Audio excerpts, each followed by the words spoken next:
Hello, welcome to our channel. ఈరోజు ఎంతో టేస్టీగా, ఎంతో ఈజీగా, ఎన్నో పోషక విలువలున్న మునగాకు ఫ్రై చేద్దాం రండి. ముందుగా వేరుశనగ గింజలు దోరగా వేయించుకోవాలి. స్టవ్ ఆఫ్ చేసుకొని పుట్నాల పప్పు అంటే 2 సరి సమానంగా ఒక చిన్న కప్పులో తీసుకోవాలి. ఒక వెల్లుల్లిపాయ 1 తీసుకొని పొట్టు తీయక్కర్లేదు, అలానే 3 మిక్సీకి పట్టుకోవాలి. స్టవ్ ఆన్ చేసి కొద్దిగా నూనె పోసి నూనె కాగిన తర్వాత ఆవాలు వేయాలి. ఆవాలు చిట్టపట్టలాడిన తర్వాత వెల్లుల్లిపాయలను దంచి వేయాలి. వెల్లుల్లిపాయలు గోల్డెన్ బ్రౌన్ కలర్ రావాలి.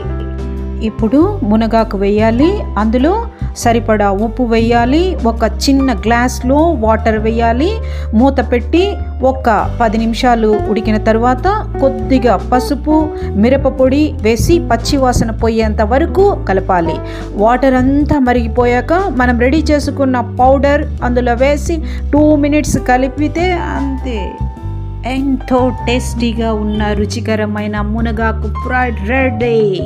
వేడి వేడి అన్నంలో ముద్దపప్పు కాస్త వేసి కాస్త నెయ్యాలా అంటించి ఆ మునగాకు వేపుడు తింటుంటే ఆహా ఏముందండి.